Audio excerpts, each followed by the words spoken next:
हमारा education system हमें mental slaves बना रहा है और उसका प्रूफ है हमारा एग्जाम सिस्टम। स्टूडेंट से लेकर टीचर्स तक आज हर बंदा एग्जाम से फ्रस्ट्रेट हो चुका है। ऐसी कौन सी चीजें हैं जिनको चेंज करने की जरूरत है ताकि हम अपने स्टूडेंट्स को रोबोट्स बनाने की बजाय एक बेटर लर्नर जो है वो बना सकें। मेरा नाम है इर्तिजा हाशिम और आज की इस स्पेसिफिक वीडियो के अंदर हम डिस्कस करेंगे कि कौन से वो प्रॉब्लम्स हैं जिनकी वजह से एग्जाम्स जो हैं वो हमारी यूथ को डिस्ट्रॉय कर रही है। The first problem is no conceptual learning. Exams conceptual learning के ऊपर फोकस नहीं करते। मीन्स के हमें एक दो या तीन या जितने भी हमारे सब्जेक्ट्स हैं वो सारे पढ़ा दिए जाते हैं और हमें कहा जाता है कि ये रटा लगा के बस आप लोगों ने पेपर के अंदर लिखना है। ठीक है, मतलब कि there is no conceptual learning, there is no concept, there is no understanding. Exams जो हैं ये मेमोराइजेशन के ऊपर ज्यादा फोकस करते हैं और अंडरस्टैंडिंग के ऊपर फोकस नहीं करते। There is a difference between memorisation and understanding. Memorise करने में और चीजों को अंडरस्टैंड करने में डिफरेंस है। ठीक है, बट हम हमारे स्कूल्स के अंदर हमारा एग्जाम सिस्टम हमें मेमोराइज करना सिखाता है, हमें रट्टा लगाना सिखाता है, लेकिन हमें जो है वो चीजों को समझना नहीं सिखाता। The second problem is exams first mindset. मतलब कि कुछ भी हो जाए हमारे एग्जाम जरूरी है और हमारे अच्छे ग्रेड्स आना जरूरी है। और यहाँ से हम अपने स्टूडेंट्स को एक और मुसीबत के अंदर एक और तबाही की तरफ ले जाते हैं जिसका नाम है चीटिंग। दुनिया में तकरीबन 64% लोगों ने एडमिट किया है कि उन्होंने अपने एग्जाम्स के अंदर चीटिंग की है और बाकी के 34% का आपको पता है कि वो झूठ बोल रहे हैं। यहाँ से एक और तबाही की बुनियाद रखी जाती है। स्टूडेंट्स जो डिसऑनेस्ट तरीके से मार्क्स ले लेते हैं, पास हो जाते हैं, वो जिंदगी में कहीं ना कहीं फेल जरूर होते हैं। क्योंकि आप अपनी सीवी के ऊपर झूठ बोल सकते हैं लेकिन आप काम के टाइम पे झूठ नहीं बोल सकते, वहां पे आपको परफॉर्मेंस दिखानी पड़ती है। ठीक है, एक्चुअली हमारा मकसद हमें स्कूल्स जो हैं वो क्या सिखाते हैं कि सर्टिफिकेट के ऊपर हमारा फोकस होना चाहिए।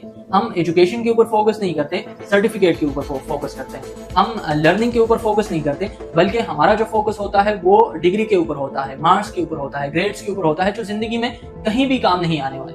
वाहिद जो चीज हमें जिंदगी में काम आएगी वो है आपकी परफॉर्मेंस, कि आपने क्या सीखा है। ठीक है, और आप किस तरह से जो है परफॉर्म करते हैं। And the third problem is that we all are different.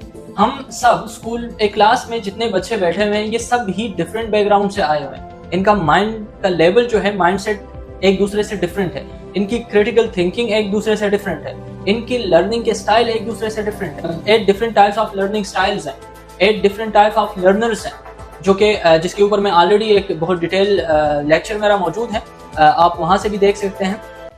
तो 8 मुख्तलिफ तरीकों से स्टूडेंट्स जो है वो सीखते हैं। फॉर एग्जाम्पल कुछ स्टूडेंट्स ऐसे होते हैं जो म्यूजिक सुनते हुए चीजों को सीखते हैं, कुछ ऐसे होते हैं जो एक्सपीरियंस करके सीखते हैं। आप मुझे बताएं, क्या एग्जाम सिस्टम जो है इन सारे स्टूडेंट को, इन सब लर्निंग स्टाइल के स्टूडेंट्स को क्या इक्वल अपॉर्चुनिटीज प्रोवाइड करता है?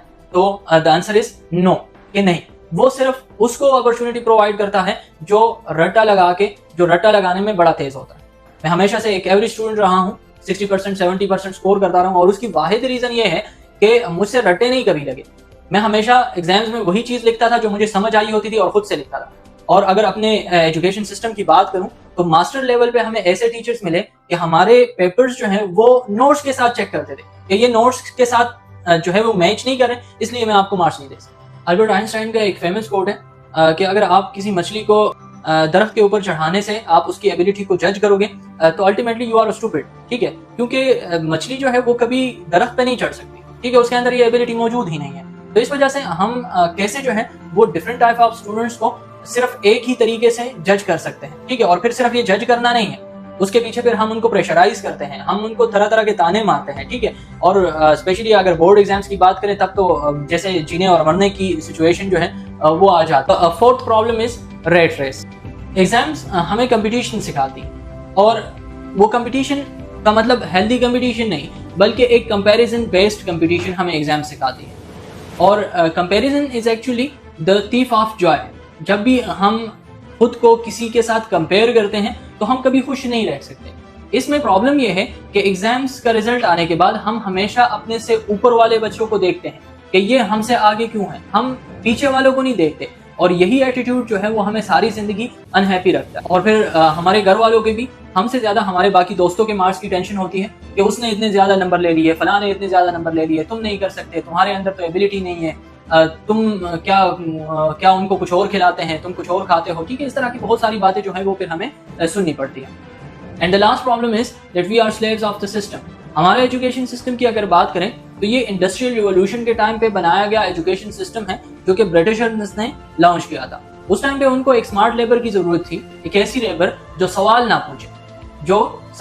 ना पूछे बल्कि सिर्फ काम करे, सिर्फ अपने मास्टर की बात माने। एक ऐसा एजुकेटेड गुलाम, एक ऐसा मॉडर्न स्लेव जिसको लगता है कि मैं खुद तो आज़ाद हूँ, लेकिन असल में वो आज़ाद नहीं है। ब्रिटिशर्स तो चले गए, लेकिन मसला ये है कि हमने जो है वो अपने एजुकेशन सिस्टम के अंदर ना तो कोई चेंजेस की, ना उनके अंदर कोई इंप्रूवमेंट्स लेकर आए, बल्कि वही सारा सिस्टम है। सुबह जाते हैं, रोबोट्स की तरह काम करते हैं, फिर वापस आते हैं। और आजकल के बच्चों की अगर मैं बात करूँ तो उनकी तो ज़िंदगी यार मैं देख के हैरान हो जाता हूँ, क्योंकि सुबह एक बड़ा बैग उठा के, जिसको हम इमेजिन भी नहीं कर सकते, हमसे उठाया नहीं जाता, पेरेंट्स से उठाया नहीं जाता, लेकिन उस बच्चे को उठाना पड़ता है। वो उठा के वो स्कूल जा रहा होता है, स्कूल पे तरह तरह के प्रेशर्स, टीचर्स का प्रेशर, बच्चों का प्रेशर, हर तरह के एनवायरनमेंट से वो गुजरता है। वापस आता है तो फिर उसके बाद उसको ट्यूशन जाना पड़ता है, ट्यूशन के बाद उसको पारा पढ़ने जाना पड़ता है, ठीक है। और रात हो जाती है इस तरह 9-10, और उसकी कोई मेंटल रिलीफ की बात नहीं करता, कोई उसकी मेंटल हेल्थ की बात नहीं करता, बल्कि उसको हर तरफ से प्रेशराइज किया जाता है। एंड एट द लास्ट, अगर आपको ये सिस्टम चेंज करना है, अगर हम सबको ये सिस्टम चेंज करना है, तो हमें इस मेडियोक्रिटी को ख़त्म करना पड़ेगा, हमें अपने लिए खुद सोचना पड़ेगा। अगर तो आप हमारी बातों से मुत्तफिक हैं तो काइंडली हमारे मैसेज को आगे पहुंचाएं, ताकि आने वाली जो जनरेशन है वो कहीं ना कहीं से जो इफेक्ट हो रही है वो बच सके, और हम अपने एजुकेशन सिस्टम को इन्हांस कर सके, इम्प्रूव कर सके। Thank you so much for watching. अल्लाह हाफिज़।